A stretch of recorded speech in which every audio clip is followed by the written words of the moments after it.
Olá. Em 1 Samuel, capítulo 17, tem um texto muito maravilhoso que diz que Golias afrontava o exército do Altíssimo. Davi, ficando sabendo disso, ele procurou resolver a situação, passou num ribeiro, pegou 5 pedras lisas, colocou no seu alforje e foi em direção à guerra. Encontrado com seus irmãos o aconselhou que não o enfrentasse. Aí o rei ficou sabendo disso e queria dar a sua armadura para Davi. E a armadura era muito grande, porque Saul, a palavra Saul significa o grande. Ele era muito grande, Davi era muito pequeno, de gentil aspecto, pequeno, franzininho, não dava certo. Davi então foi ele só em direção ao Golias, rodou a sua funda e uma pedra cravou exatamente na sua testa. Golias caiu, Davi foi lá, pegou a espada do próprio Golias, arrancou a cabeça do Golias e levou ao rei. E a recompensa era casar com a filha do rei, morar no palácio e a família ficaria isento de impostos. Isso é uma figura. Quando você lê Hebreus capítulo 10, versículo 1, diz que a lei tem uma sombra de um bem-vindouro.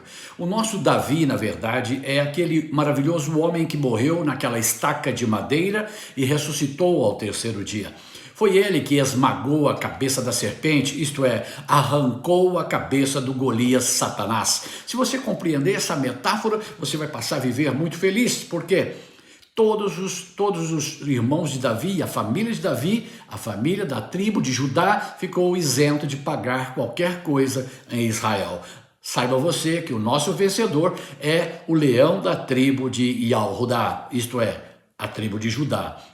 Se você compreender isso, a partir de então, nós não temos que pagar mais nada, nem no novo sacerdócio de Melquisedeque, porque, na verdade, Yahusha, o filho do Criador, que morreu e ressuscitou, é da tribo de Judá. Então, Judá significa louvor, você deveria estar passando a vida louvando, porque ele fez por nós, em nós e para nós todas as nossas obras. Ele realizou tudo aquilo que nunca poderíamos realizar. Esse preceito maravilhoso do conhecimento das Escrituras nos mostra que o Golias ainda tinha mais 4 irmãos, e o que aconteceu? Davi havia levado mais 4 pedras. Sabe para quê, né? Então, meu querido, se você compreender que o nosso soberano venceu por nós e nos deu gratuitamente tudo no amado. Naquela época existia um termo de guerra que é muito necessário você conhecer.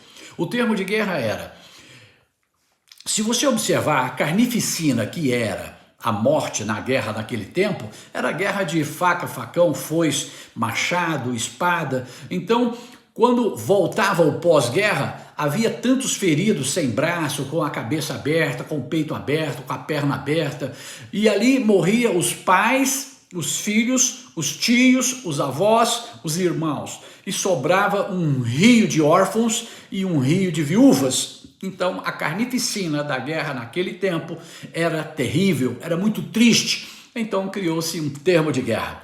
O maior de um lado, um homem forte de um lado, um homem forte do outro, só os dois lutavam, só os dois brigavam. E o que é que acontecia? Quem ganhar, ganhava a guerra, e a nação perdedora se submetia à nação vencedora. Então ali nós tínhamos uma coisa maravilhosa para compreender hoje, nesse tempo presente. Do outro lado havia o homem mais forte do mundo, até então conhecido como Golias. E do outro lado tinha Davi, o homem segundo o coração de Deus. O que significa ser o homem segundo o coração de Deus? Isso também é muito importante. Quando Jessé trouxe a sua família para que Samuel ungisse um deles como rei de Israel, trouxe todos eles, o mais forte, o mais grande, o mais alto, o mais bonito, o mais robusto, e no final não sobrou ninguém, e falaram, o Samuel falou, você não tem mais filhos? Ele falou, tem mais um. É o Davi, um franzininho, ruivo, de aspecto bem pequenininho, talvez 1,60 m, 1,65 m. Traz ele lá. E trouxe ele e ele diz, esse é o homem que Deus escolheu. Na verdade, todos os filhos de Jessé foi rejeitado por Deus. O maior, o mais bonito, o mais forte, o mais largo, o mais capacitado, todos foram rejeitados. E Davi foi aceito por Deus e ungido por Deus. O que significa então o homem segundo o coração do Altíssimo. O homem segundo o coração do Altíssimo é datado nas Escrituras Sagradas, naquele meandro de tempo, mais ou menos em torno de 900 anos antes de Cristo, algo impressionante que disse que Davi matava leão e urso. Ele tinha a capacidade de matar leão e urso para defender as ovelhas do rebanho de seu pai. Se você for um defensor das ovelhas do bondoso Criador, certamente há um lugar bom para você lá no palácio e há também uma isenção de impostos para você, para sua vida e para todos nós. Olha, meu querido, a guerra acabou. Por quê? De um lado Golias, do outro lado Davi. Davi acerta Golias, arranca a cabeça do Golias e leva a cabeça do Golias para o rei. Meus queridos, todos os filisteus se submeteram ao exército de Israel até o dia de hoje. A submissão foi generalizada, eu posso dizer assim. No mundo espiritual aconteceu a mesma coisa, a mesma coisa. Yahushua, o Filho de Deus, que a maioria chama ele de Jesus, esmagou a cabeça da serpente, arrancou a cabeça da serpente. As Escrituras Sagradas mostram que Yahushua, o Filho do Criador, ele aniquilou aquele que tinha o império das trevas. Hoje estamos isentos de impostos.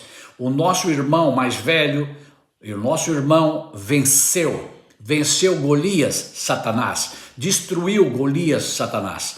E então o termo de guerra hoje está em alta. O nosso representante, ele venceu. Meus queridos, se você entender o que significa o poder de um representante, você deveria se alegrar. O Brasil é campeão máximo em futebol. Eu nunca joguei futebol. Quando eu vou a outro país e eles me perguntam, eu falo, nós somos campeão mundial em futebol. Nunca joguei futebol. Como que eu sou? Porque eu tinha 11 representantes que venceu por mim. O Filho do Altíssimo venceu por mim, venceu por você. O que é importante é você aceitar que ele já venceu o seu inimigo, ele já destronou o seu inimigo. Aniquilar é exterminar por completo, não sobrou nada. Assim como o faraó e o exército do faraó foi destruído através da passagem do Mar Vermelho e não sobrou nenhum sequer inimigo vivo, assim também o Altíssimo, quando enviou o seu Filho, ele destruiu aquele que tinha o império da morte, isto é, o diabo, e o venceu de uma vez por todas. Hoje nós não temos mais inimigo, por quê? Porque somos mais do que vencedores por aquele que nos amou e a si mesmo se entregou por nós. Se você compreender essa mensagem, a sua vida tem que tender a ser graciosa e muito alegre. Por quê? O seu representante, Yahushua, aqueles a quem eles chamam de Jesus, ele venceu por nós e hoje nós somos o povo mais feliz da terra. Somos e seremos sempre o povo mais feliz da terra, porque aquele que reinou, ele continua reinando pelos séculos dos séculos, e a sua vitória é de um evangelho eterno, cujos inimigos já não existem mais. Quando é narrado que o último inimigo a ser vencido é a morte, eu te faço uma pergunta.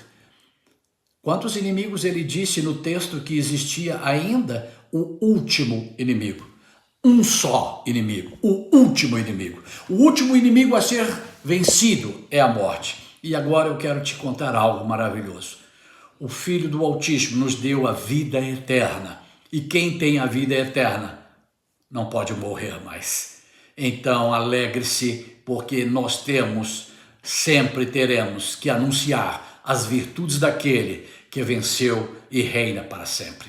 Nele tem o sim, o amém, o querer e o realizar. Uma pergunta para você. Se nele tem o sim, o querer, o amém e o realizar, sobrou o que para você fazer? Sobrou você descansar, entrar no descanso, como a família toda de Davi entrou no descanso, porque aquele que afrontava o exército do Deus vivo nunca mais tornou a afrontar. Shalom.